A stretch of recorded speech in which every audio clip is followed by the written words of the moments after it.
ಶಿಕ್ಷಣ ಸಚಿವ ಮಧು ಬಂಗಾರಪ್ಪ ಶಿವಮೊಗ್ಗ ಸಂಸದ ರಾಘವೇಂದ್ರ ವಿರುದ್ಧ ಹರಿಹಾಯ್ದಿದ್ದಾರೆ. ಹೌದು, ಈ ಹಿಂದೆ ಸಂಸದ ರಾಘವೇಂದ್ರ ಶಿವಮೊಗ್ಗದಲ್ಲಿ ವರ್ಗಾವಣೆ ದಂಧೆ ನಡೆಯುತ್ತಿದೆ ಎಂದು ಮಾಧ್ಯಮಗಳಿಗೆ ಪ್ರತಿಕ್ರಿಯೆ ನೀಡಿದರು. ಈ ಹೇಳಿಕೆಗೆ ತೀವ್ರ ಆಕ್ರೋಶ ವ್ಯಕ್ತಪಡಿಸಿದ ಮಧು ಬಂಗಾರಪ್ಪ, ಅಣ್ಣ ತಮ್ಮ ಇಬ್ಬರು ಈ ಹಿಂದೆ ನಿಮ್ಮ ತಂದೆ ಮುಖ್ಯಮಂತ್ರಿಯಾಗಿದ್ದಾಗ ಶಿವಮೊಗ್ಗದಲ್ಲಿ ಇದೇ ದಂಧೆ ಮಾಡುತ್ತಿದ್ರಿ ಎಂದು ಹೇಳಿದ್ದಾರೆ. ನನ್ನ ಮೇಲೆ ಆಧಾರಿತ ರಹಿತ ಆರೋಪ ಮಾಡಬಾರದು ಎಂದು ಎಚ್ಚರಿಕೆ ನೀಡಿದ್ದಾರೆ. ಹಾಗಾದ್ರೆ ಸಂಸದ ಬಿ.ವೈ. ರಾಘವೇಂದ್ರ ಏನ್ ಹೇಳಿದ್ರು, ಅದಕ್ಕೆ ಸಚಿವ ಮಧು ಬಂಗಾರಪ್ಪ ಕೊಟ್ಟ ಕೌಂಟರ್ ಹೇಗಿತ್ತು ನೀವೇ ನೋಡಿ. ಪೇಪರ್ ಅಲ್ಲಿ ನೋಡಿದ್ವಿ, ಈ ರಾಜ್ಯ ಸರ್ಕಾರದ ವರ್ಗಾವಣೆಯ ದಂಧೆ ಮತ್ತೆ ಕೆಲವು ದಿನಕ್ಕೆ ಮತ್ತೆ ಎಕ್ಸ್ಟೆನ್ಷನ್ ಅನ್ನ ಮಾಡಿದ್ದಾರೆ. ಇಡೀ ರಾಜ್ಯದಲ್ಲಿ ನಮ್ಮ ಜಿಲ್ಲೆಯಲ್ಲೂ ಕೂಡ ಅಧಿಕಾರಿಗಳು ಕಣ್ಣೀರು ಹಾಕ್ತಾ ಇದ್ದಾರೆ.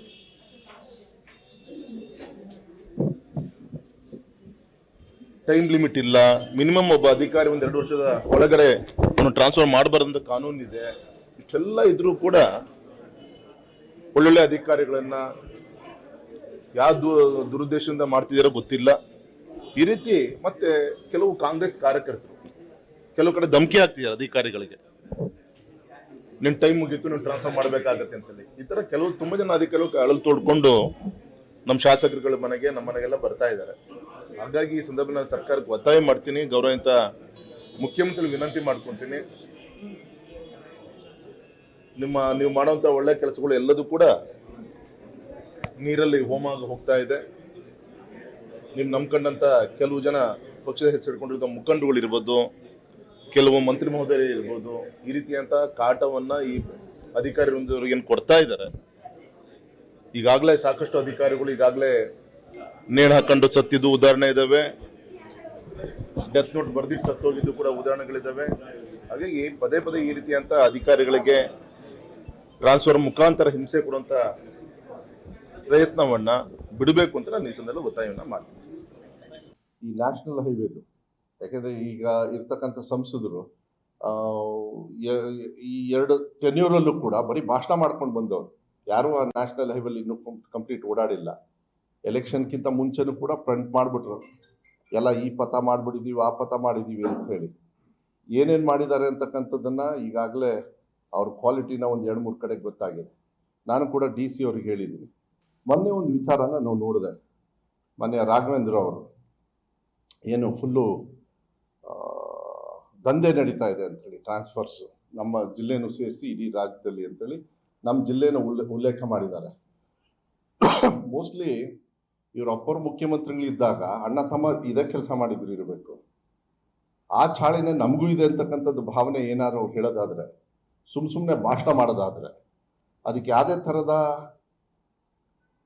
ಒಂದು ಪ್ರೂಫ್ ಇಲ್ಲದೆ, ಯಾವುದೇ ಥರದ ವಿಚಾರಗಳಿಲ್ಲದೆ ಸುಮ್ಮನೆ ಏನೋ ಒಂದು ಹೇಳಬೇಕಲ್ಲ ಒಂದು ಸರ್ಕಾರದ ಮೇಲೆ ಅಂತ ಹೇಳಿದರೆ, ಮನೆ ರಾಜೇಂದ್ರ ನಿಮ್ಮ ಅಪ್ಪವ್ರು ಯಾಕೆ ಜೈಲಿಗೆ ಹೋದ್ರು ಅಂತ ಹೇಳಿ ನೀವು ಹೇಳಬೇಕಾಗತ್ತೆ. ಯಾಕೆಂದ್ರೆ ನಾನು ಒಬ್ಬ ಉಸ್ತುವಾರಿ ಸಚಿವ, ಇಲ್ಲಿ ನನ್ನ ಜವಾಬ್ದಾರಿ ಇರ್ತದೆ. ನಾವು ಏನೇ ತೀರ್ಮಾನಗಳನ್ನು ತಗೊಂಡ್ರೂ ಕೂಡ ಇಲ್ಲಿಯ ಜನರಿಗೆ ಸಹಕಾರ ಆಗ್ತಕ್ಕಂಥದ್ದು ಸರ್ಕಾರ ನಿಮ್ದಲ್ಲ ರಾಘವೇಂದ್ರ, ನೀವು ವಿರೋಧ ಪಕ್ಷದಲ್ಲಿ ಇದ್ದೀರಿ. ನೀವು ಕುತ್ಕೊಂಡು ಜೋಗಕ್ಕೆ ಹೋದಾಗ ಟೀಕಾ ಟಿಪ್ಪಣಿ ಮಾಡೋದು ಕೂಲಿಂಗ್ ಗ್ಲಾಸು ಅಂತ, ಜೋಗಕ್ಕೆ ನೀವು ನಿಮ್ಮ ಅಪ್ಪನ ಮನೆಯಿಂದ ತಂದಿಲ್ಲ, ಮಧು ಬಂಗಾರಪ್ಪನು ನಮ್ಮ ಅಪ್ಪನ ಮನೆಯಿಂದ ಏನು ತಂದಿಲ್ಲ. ಇದನ್ನು ಕುತ್ಕೊಂಡು ಯಾವನು ಟೀಕಾ ಟಿಪ್ಪಣಿ ಮಾಡ್ತಕ್ಕಂಥದ್ದಲ್ಲ. ಬಂಗಾರಪ್ಪಾಜಿಯವರು ಯಾವಾಗಲೂ ಕನ್ಸು ಕಟ್ಟಿದ್ರು, ಇವ್ರ ಹಣ ಇವ್ರ ಮನೆಯಿಂದ ತಂದಿಲ್ಲ. ಈಗ ಸಿಗಂದೂರ್ದು ಬ್ರಿಡ್ಜ್ ಅಪ್ಪ ಎಷ್ಟು ವರ್ಷದಿಂದ, ಈಗ ಫಿನಿಶ್ ಆದ ತಕ್ಷಣ ಇಲ್ಲ ನಾನು ಮಾಡಿಸಿದ್ದು, ಯಾಕೆ ನೀನೇ ಮಾಡಿಸಿರೋದು, ಆಯಿತು ನೀವೇ ಸೆಂಟ್ರಲ್ ಗೌರ್ಮೆಂಟಲ್ಲಿ ದುಡ್ಡು ಕೊಟ್ರಿ, ನಮ್ಮ ಲೆಕ್ಕ ಕೊಟ್ಟಿದ್ದೀರಾ, ಕೇಳಿದ್ದೀರಾ ನೀವು ಯಾರಾದರೂ? ಶಿವಮೊಗ್ಗದಿಂದ ಎಷ್ಟು ಟ್ಯಾಕ್ಸ್ ಹೋಗಿದೆ ರಾಜ್ಯ ಸರ್ಕಾರದ ಬೊಕ್ಕಸದ ಮೂಲಕ ನಿಮ್ಮ ಕೇಂದ್ರ ಸರ್ಕಾರಕ್ಕೆ, ಎಷ್ಟು ನೀವು ಕೇಳಬೇಕಾಗಿತ್ತಂದು ಯೋಗ್ಯತೆ ಇದೆಯಾ ನಿಮಗೆ?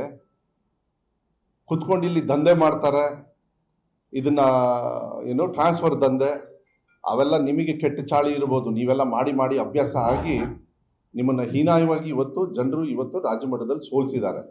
ಸುಮ್ಮನೆ ಕುತ್ಕೊಂಡು ಒಂದು ಸರ್ಕಾರದ ಸ್ವೇಚ್ಛಾಚಾರಕ್ಕೆ ಬಂದು ಭಾಷಣ ಮಾಡೋದಿದೆಯಲ್ಲ, ರಾಘವೇಂದ್ರವನ್ನು ನಿಲ್ಲಿಸಬೇಕಾಗ್ತದೆ. ಅದನ್ನು ಮತ್ತೆ ನಾವು ಇನ್ನೂ ಕೆದಕಬೇಕಾಗತ್ತೆ. ಯಾರ್ಯಾರು ಜೈಲಿಗೆ ಹೋದ್ರು, ಯಾಕೆ ಹೋದ್ರು, ಏನೇನು ಕೇಸ್ಗಳಿದ್ದಾವೆ ನಿಮ್ಮ ಮೇಲೆ, ನೀವು ಎಲ್ಲಿಂದ ಎಲ್ಲಿಗೆ ಬಂದ್ರಿ, ಮುನ್ಸಿಪಾಲ್ಟಿಯಿಂದ ಎಲ್ಲಿಗೆ ಬಂದ್ರಿ, ಅದನ್ನೆಲ್ಲದನ್ನೂ ವಿಚಾರ ತೆಗಿಬೇಕಾಗತ್ತೆ. ಅದಕ್ಕೆ ಹುಷಾರಾಗಿರ್ಬೇಕು. ನನ್ನ ಒಂದು ಉಸ್ತುವಾರಿ ಸಚಿವನಾಗಿ ಯಾವುದೇ ಥರದ ನೀವು ಮಾತಾಡಬೇಕಾದ್ರೆ ಒಂದು ವಿಚಾರಗಳನ್ನ ಇಟ್ಕೊಂಡು ಮಾತಾಡಬೇಕು. ಈಗಲೂ ಕೂಡ ಮಾಡಿದ್ದಾರೆ, ಕೆಲವರಿಗೆ ಆಫೀಸರ್ಸಿಗೆ ಕೇಳಿದ್ದಾರೆ ಅವರು ವಿಚಾರಗಳನ್ನು, ಅವ್ರನ್ನೆಲ್ಲ ಪಟ್ಟಿಂಗ್ರನ್ನೆಲ್ಲ ಬಿಟ್ಟು ನನ್ನ ಹತ್ರ ಕಳಿಸ್ತಾರೆ, ಹೋಗಿ ಹೇಳ್ರಿ ಹಿಂಗೆ ಕೆಲಸ ಮಾಡಿಸ್ರಿ ಅಂತ ಹೇಳಿ. ಅದನ್ನೆಲ್ಲ ನಾನು ಬಿಚ್ಚಿಡ್ಬೇಕಾಗತ್ತೆ. ನಾನು ಒಂದೇ ಸಾರ್ವಜನಿಕರಿಗೆ, ನಮ್ಮ ಜಿಲ್ಲೆಗೆ ನಾಳೆ ಜಿಲ್ಲಾ ಉಸ್ತುವಾರಿ ಸಚಿವನಾಗಿ